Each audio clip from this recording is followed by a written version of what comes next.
सभी साथ संगत के लिए आई बड़ी खुशखबरी। हजूर पिताजी आएंगे होली के बाद, सभी साथ संगत के बाद। जी हाँ साथ संगत जी, ये जो लाइन आपने सुनी है ये बहुत ही जल्द सच होने वाली है। और आप सभी साथ संगत के लिए खुशी की खबर क्या है वह सुनने से पहले आप सभी से हाथ जोड़कर विनती करना चाहता हूँ कि इस वीडियो को लाइक कर दें, और इस चैनल को सब्सक्राइब नहीं किया तो इस चैनल को सब्सक्राइब भी कर दें। ज़्यादा से ज़्यादा साथ संगत को इस वीडियो को शेयर कर दें ताकि सभी को इस वीडियो के बारे में पता चल सके और सही जानकारी सभी साथ संगत तक पहुँच सके। हजूर पिताजी होली के बाद में कैसे सभी साथ संगत के पास आने वाले हैं और किस तरीके से सभी साथ संगत के बीच में होली का उत्सव मनने वाला है। हमारी होली तब तक अधूरी है जब तक हजूर पिताजी हमारे बीच में नहीं आ जाते। जिस तरीके से मोबाइल के बिना, चार्जर के बिना मोबाइल अधूरा है और सूरज के बिना दिन अधूरा है। जी हाँ साथ संगत जी, उसी तरीके से हजूर पिताजी के बिना हमारी होली और हमारा त्यौहार अधूरा है। हमारा लव चार्जर, हमारा सदगुरुकुल मालिक है, वो एक पिताजी ने सॉन्ग भी बनाया हुआ है, you are my love charger, बिल्कुल वो फिक्स बैठ रहा है। जिस तरीके से हॉल दर्शकों के बिना कोई हॉल में फिल्म चल रही है वो फिल्म अधूरी रहती है जब तक दर्शक नहीं होते। पानी के बिना एक प्यासा अधूरा रह जाता है, समुंदर, मछली के बिना एक समुंदर अधूरा रह जाता है, मछली बिन पानी के तड़पने लगती है। उसी तरीके से हम अपने सदगुरु के बिना तड़पने लगते हैं। जी हाँ साथ संगत जी, हजूर पिताजी के बिना हमारी ज़िंदगी अधूरी है। और सभी साथ संगत के लिए बहुत ही बड़ी खुशी की खबर है कि हजूर पिताजी की तरफ से जो याचिका डाली गई थी वो कोर्ट में पास होने वाली है। और हजूर पिताजी को जो है 40-45 दिन की पैरोल मिलने वाली है, क्योंकि 70 दिन की पैरोल और 21 दिन की फरलो दी जाती है, जिसमें 30 दिन की पैरोल हजूर पिताजी को मिल चुकी है और 40 दिन की फरलो अभी बाकी है। हो सकता है हजूर पिताजी को वो पैरोल या फरलो जो भी मिल जाए पहले, तो उसके बीच सभी साथ संगत के बीच में आने वाले हैं। जी हाँ साथ संगत जी, आप भी हजूर पिताजी को सभी साथ संगत के बीच में देखना चाहते हैं तो कृपया करके इस वीडियो को लाइक कर दें और इस चैनल को सब्सक्राइब कर लें, क्योंकि इस पर हम डेरा सच्चा सौदा की हर एक अपडेट टाइम टू टाइम डालते रहते हैं। और हजूर पिताजी के जो भी वचन होते हैं वो इस वीडियो के माध्यम से सभी साथ संगत तक पहुँचाते हैं, क्योंकि हजूर पिताजी के एक एक अनमोल वचन हीरे जवाहरात से भी जो है कीमती होते हैं। तो हजूर पिताजी के जो कुछ अनमोल वचन हैं मैं आपको सुनाने जा रहा हूँ इस वीडियो के माध्यम से। तो वीडियो को बिना स्किप के लास्ट तक देखना है और हजूर पिताजी के हर एक वचन को मानना है। जी हाँ साथ संगत जी, अगर आप भी हजूर पिताजी को दिल से मानते हैं तो वीडियो को लाइक करने के बाद ज़्यादा से ज़्यादा साथ संगत को शेयर कर दे ताकि सभी साथ संगत को इसके बारे में पता चल सके। और हजूर पिताजी एक साथ सभी के साथ होली मनाएंगे, वो दिन जरूर आएगा। तब तक आप अपनी इच्छा से होली मनाएं या ना मनाएं वो आपकी इच्छा की बात है, लेकिन हमारी होली असली तभी मानी जाती है जब हमारे कुल मालिक, हमारे सदगुरु के बीच में हम रहते हैं और उसके दरस दीदार करते हैं। हमारे लिए तभी होली का असली रूप होता है। जी हाँ साथ संगत जी, हमारी होली भी तभी होती है और दीपावली भी तभी होती है। तो वीडियो को लाइक कर देना है और हजूर पिताजी के जो अनमोल वचन मैं आपको सुनाने जा रहा हूँ और हजूर पिताजी के मुखार विंद के जो वचन है, सत्संग है, नाम चर्चा सत्संग, जिस तरीके से हजूर पिताजी करते थे, और उनके जो वचन चाहे पुराने हो या नए हो वे हमेशा नए होते हैं। उनके एक एक वचन अगर हम मान लें तो हम तो क्या पूरा देश सुधर जाए। तो चलिए सुनते हैं हजूर पिताजी के इम्पोर्टेंट वचन। ईश्वर के नाम में वो तमाम खुशियां हैं, तमाम बरकतें हैं जो इंसान सोच भी नहीं सकता। इंसान की तकदीर, इंसान की किस्मत, इंसान के साथ होती है, लेकिन इंसान ही है जो अपनी किस्मत को, अपनी तकदीर को बदल सकता है।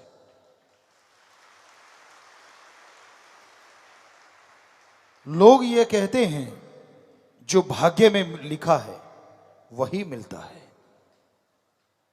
लेकिन संत कहते हैं मनुष्य एकमात्र ऐसी जोनी है, ऐसी जून है जिसमें अगर वो चाहे तो भाग्य बदल सकता है।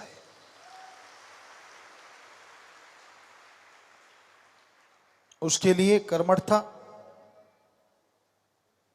उसके लिए कर्मयोगी और ज्ञान योगी होना बहुत जरूरी है। आप कर्म करें और ईश्वर की भक्ति इबादत करें,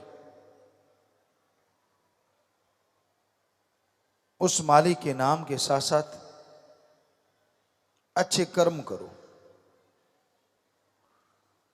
कड़ा परिश्रम करो, शारीरिक मेहनत या दिमागी मेहनत, जो लगातार करते हैं, साथ में प्रभु परमात्मा का नाम जपते रहते हैं, हो ही नहीं सकता उसे अंदर बाहर किसी चीज की कमी आ जाए।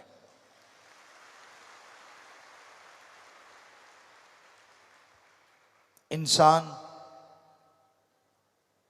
जब पाखंडवाद में पड़ जाता है,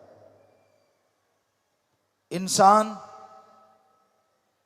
जब ढोंग दिखावे में पड़ जाता है, तब मालिक से बहुत दूर चला जाता है। उसको दिखावा नहीं, अमलों से पाया जा सकता है। दिखावे की जरूरत नहीं। आप कर्म ऐसे करो, अच्छे कर्म, कड़ा परिश्रम, हक हलाल मेहनत की कमाई और ईश्वर की भक्ति हमेशा मालिक से प्यार बढ़ाती है। और मालिक के प्यार में क्या मिलता है? क्यों करे कोई उस भगवान अल्लाह राम से प्यार?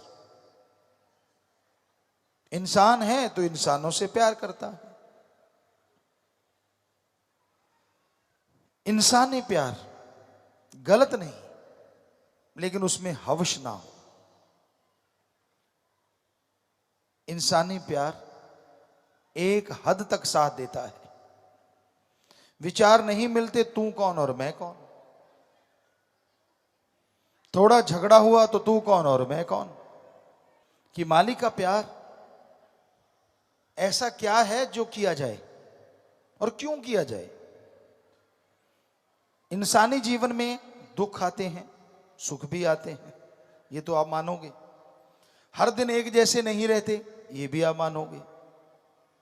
कभी बीमारियां आती हैं, कभी घर में, कभी परिवार में, कभी कहीं तरह तरह की परेशानियां आ जाती हैं। क्या आप ये नहीं चाहते कि जिंदगी में हमेशा एक रस हो, खुशियां ही खुशियां हो, बीमारी आने से पहले कट जाए?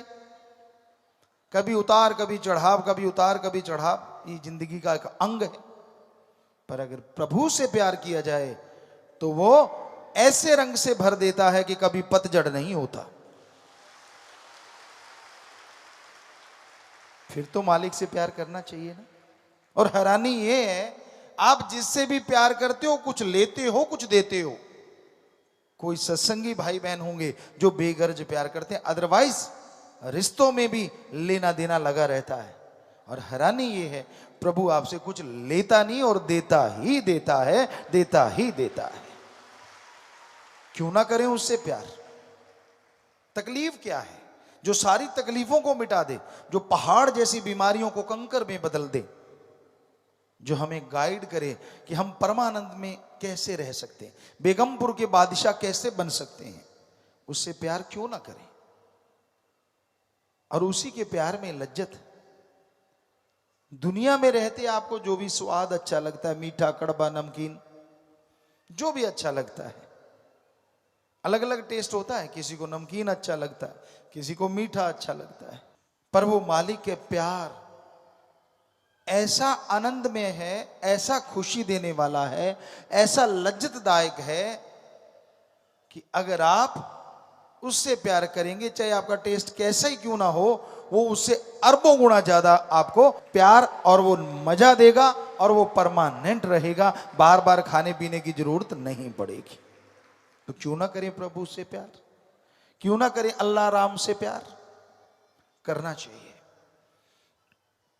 कोई लॉस नहीं, इन्वेस्ट कुछ नहीं करना अपने। अदरवाइज कोई बिजनेस ले लो, कोई व्यापार, डॉक्टर के पास जाओ, वैद्य के पास जाओ, दवाई दे देगा लेकिन पैसा तो लेगा ना भाई। लेकिन ये मालिक राम अल्लाह ईश्वर ओम हरि एक ऐसा डॉक्टर है जो बीमारी भी दूर करता है और बदले में लेता नहीं, देता भी है कि ले बेटा तेरी बीमारी भी दूर और ये ले बरकतें, ये ले लाभ, जितना मर्जी लेता जा, वो तेरी हिम्मत, तेरा दामन, तेरी झोली जैसी होगी उससे कई गुना ज्यादा वो बख्श देगा। बस तूने अपनी झोली को फटने नहीं देना। कहने का मतलब वचनों पे पहरा दीजिए, वचनों पे अमल कीजिए। वचनों पे अगर अमल करोगे वचनों पे अगर पहरा दोगे तभी मालिक की तमाम खुशियां आपको मिलेंगी, तभी उसकी रहमतों के हकदार आप बन पाएंगे। तो हमेशा उस परम पिता परमात्मा की भक्ति में आनंद है, उसके प्यार में खुशियां हैं। इसलिए तो दीवाने अपना सब कुछ लुटा बैठते हैं दुनिया की निगाह में, पर कोई क्या जाने वो सब लुटा के सब कुछ पा जाया करते हैं। कितने संत पीर पैगंबर हुए इस समाज में, हर कोई उनके लिए सत्कार, प्यार, मोहब्बत जरूर रखता है। दिलों में डेरे हैं उन संतों के, पीर पैगंबरों के। लेकिन कितने गुनाहगार हुए, कितने ठग चोर भयानक हुए, कोई नाम लेना नहीं जानता। सदियां गुजर गई, होते आए हैं बुराई के नुमाइंदे, लेकिन अगर कोई याद भी करता है तो बुराई के प्रतीक के रूप में। और संतों के लिए तो इज्जत से सिर झुक जाता है, जिन्होंने सारी जिंदगी समाज सुधारने के लिए लगाई हो। आप कुछ दिन घर से बाहर रहते हैं तो कैसा हो जाता है, जरा सोचिए। वो सारा टाइम ही आपके लिए तड़पते हैं, आपके लिए मालिक से दुआ, अरदास, प्रार्थना, विनती, दुआ करते हैं कि मालिक तेरी रियायत, तेरी प्रजा को सुखी रख, उसको खुशियां दे, उस पे रहमो करम कर। अब जो सुनेगा तो वो मालिक सुनता है और उनके अंदर वाणी आती है, शब्द आते हैं। आज की भाषा में कहें, कुछ भी भाषण कह लीजिए, सॉन्ग कह लीजिए, कविता कह लीजिए, उनके अंदर उतरती है और वो दड़ादड़ बोलते चले जाते हैं। उनको तुकबंदी की जरूरत नहीं पड़ती, मालिक अपने आप तुकबंदी करता चला जाता है। तो क्यों नहीं होगी इज्जत उनके लिए? क्यों? क्या गुनाह किया उन्होंने? आदमी गुनाहगार हो सकता है, उनके पवित्र ग्रंथों को पढ़ के देखो, किसी भी धर्म के पवित्र ग्रंथ ले लो, उनमें तो इंसानियत के जज्बे से भरपूर हमें ऊर्जा मिलती है, शक्ति मिलती है। तो इंसान गलत हो सकता है, पहनावा वैसा पहन के गलत कर्म कर सकता है, पर हमारे संत पीर पैगंबर ना गलत थे, ना गलत हैं, और ना उनकी वाणी कभी गलत होगी। वो कभी किसी को गलत गाइड कर ही नहीं सकते। वो तो अच्छे कर्म करने की प्रेरणा देते हैं, सच के राह पे चलने की शिक्षा देते हैं। हाँ, इंसान का दिमाग शैतानी, मन जब हावी हो जाए तो वो उन्हीं वचनों को तोड़ मरोड़ के पेश करता है और इंसान को गुनाहगार बना देते हैं। तो ये पाप कर, ये पाप नहीं होता, ये तो भक्ति है, ये कर्म कर। अरे हर धर्म के पहले शब्द हैं रहम, रहम, रहम। ये पहले अल्फाज है। रहमाने रहीम, कुछ भी ले लीजिए, किसी भी धर्म को ले लीजिए, दया रहम की भावना सब धर्मों में भरी है। अब जरा सोचिए, आप पशु को मारो, आदमी को मारते हो, गलत काम करते हो, कैसे मालिक खुश होगा और कैसे स्वर्ग जन्नत इंसान को नसीब होगा जब वहां लिखा रहम करो, आप बेरहम हो जाते हैं। तो ये शिक्षा देने वाले ही तोड़ मरोड़ के संत पीर पैगंबरों के वचनों की बेअदबी भी करते हैं, वरना उन्होंने तो एक ही बात सिखाई है, बेगर्ज मोहब्बत करो, निस्वार्थ प्यार करो, तो मालिक अल्लाह राम जरूर मिलेगा। लड़ाई झगड़े नफरत की तो बातें कहीं आती ही नहीं। तो इंसान को संतों के वचनों को सहज भाव से लेना चाहिए। सत्संग जब सुनते हो, उसके बाद संतों के वचन सुनते हो, उनकी समझ बहुत बहुत ज्यादा आती है। अदरवाइज कुछ समझ नहीं आती। आपने कई बार पाठ सुने होंगे अलग धर्मों के, अपने अपने धर्म में सुने होंगे, बल्कि लोग वहां बैठे बैठे उकता जाते हैं, यार कब ये समाप्त होगा और कब प्रसाद मिले और हम चलते बने।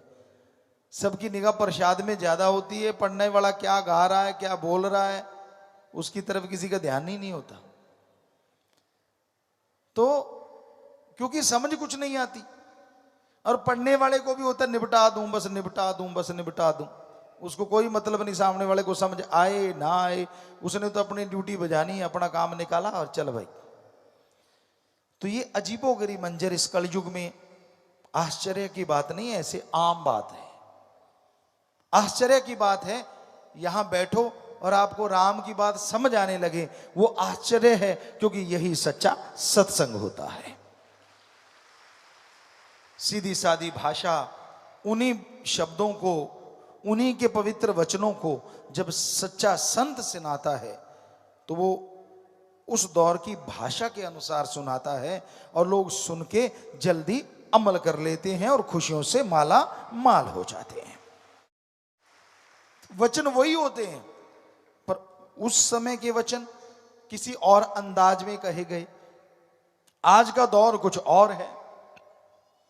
आज अगर कोई राग गाने लग जाओ, जो पुराने राग थे, बहुत सारे राग थे, बहुत धर्मों में पाए जाते हैं, उन राग के बारे में लिखा हुआ आज किसी को आता नहीं।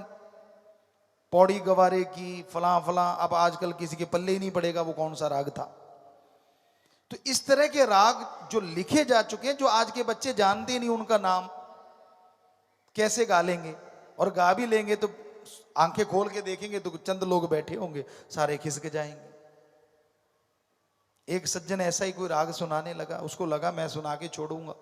सच्ची बात है, ये बहुत पहले की बात है, अब तो जमाना बहुत बदल गया, तब भी ऐसा हुआ था। तो राग गाने लगा और सामने बैठे जितने लोग थे सारे खिसक लिए, एक बुजुर्ग रह गई, वो रोने लगी बहुत। वो कहने लगा माई तू बैठी है, बाकी सब चले गए। कहती बेटा मुझे तरस आ रहा था। तरस आ रहा था? मैं तो राग सुना रहा था, तुझे तरस क्यों आ रहा था? कहती बेटा आंखों को पहुंची, नाक नूक पहुंचा, बात बताऊं? कहते बता।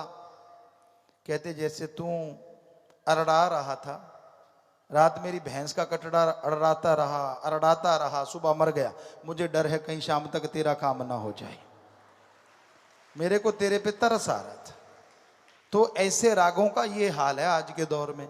आज तो जो आप जानते हो गीत संगीत या ये नहीं है कि आज भी नहीं, आज भी बहुत अच्छे अच्छे कव्वाली गाते हैं, आप सॉन्ग गाते हैं तो लोग मस्ती से झूम उठते हैं, क्योंकि वो आज के दौर की है।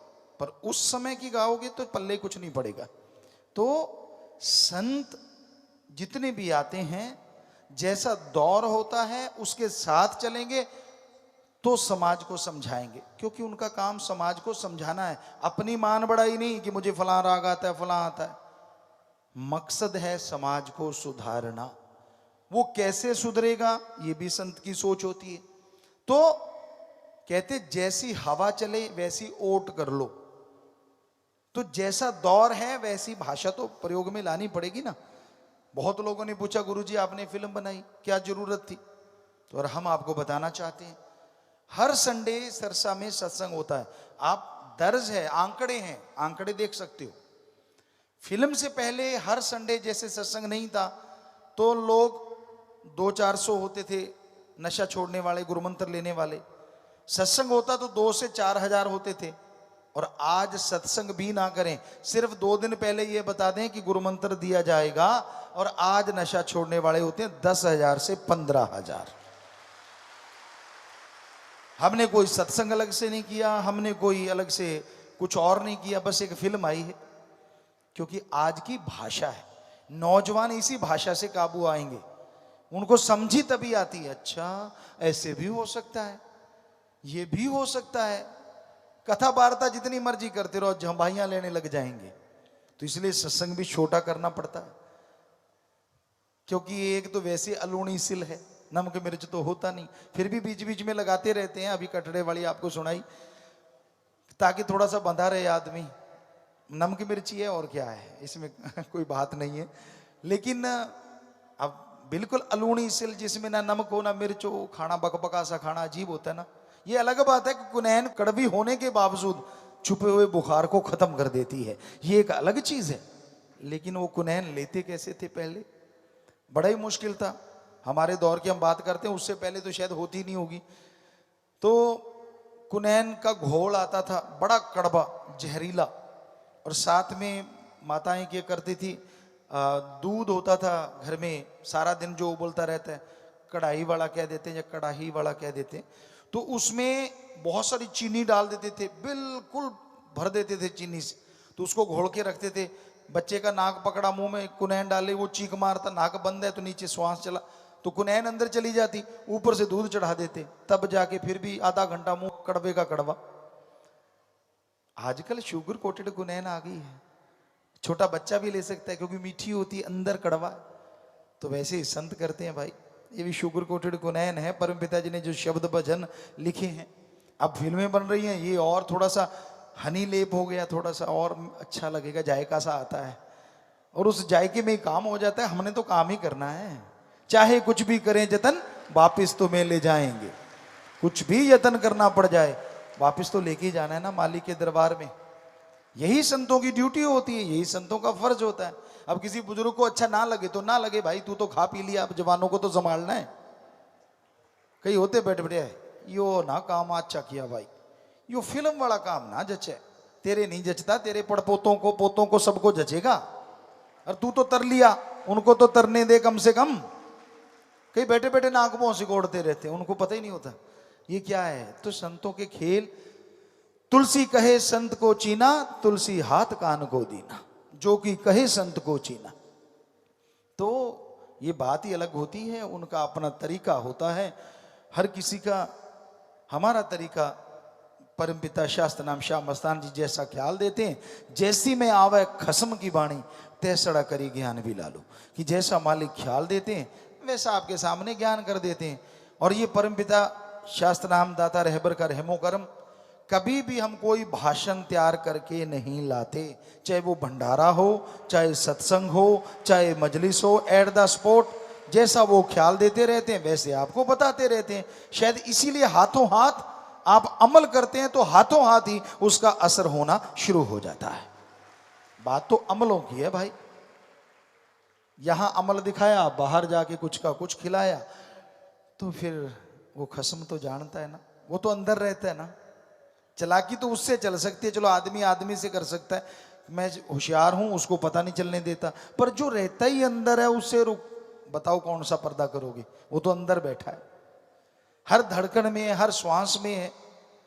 तो इसलिए हर धड़कन में, हर श्वास में उसे याद करते रहिए, तो वो आपको बेइंतहा खुशियों से माला माल करता ही रहेगा, करता ही रहेगा। उसका ऐसा खजाना है, अरबों लोग उसको लूटते रहें तो भी समुद्र में से एक बूंद निकालें उतना भी खर्च नहीं होता, वो माला माल ही रहता है उसका खजाना। सोचिए कितना बड़ा है। तो उस खजाने को हासिल करना चाहते हो, उसकी खुशियां हासिल करना चाहते हो, तो आप सेवा और सुमरन में ध्यान लगाया करो। जितनी सेवा कर सको, जितना सुमरण कर सको, वही आपको बरकतें देगा, वही आपको खुशियां देगा।